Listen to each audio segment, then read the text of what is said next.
A step forward at last. After 12 days of disruptions that spread from the country to the cities, the leaders of the farmers said that while the strike continues, they were ready to lift the roadblocks that cut off entire regions of Colombia.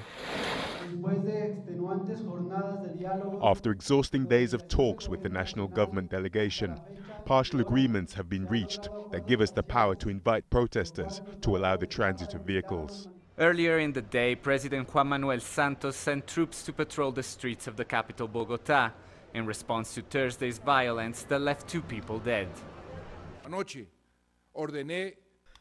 Last night, I ordered the military into Bogota, and I will do so from now on in any municipality or any area where the presence of our soldiers becomes necessary.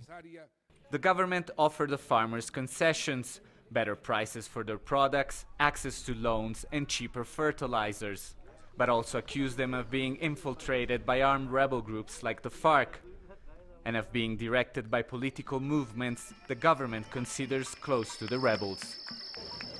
Rural development was the first point of agreement between the government and the rebels in the peace process. But if there's one thing that this strike shows, is that social conflicts in Colombia go way beyond the war with the rebels and will not be solved exclusively at the negotiating table. This protest is just the tip of the iceberg. The peace negotiations are transforming the armed conflict into a social conflict.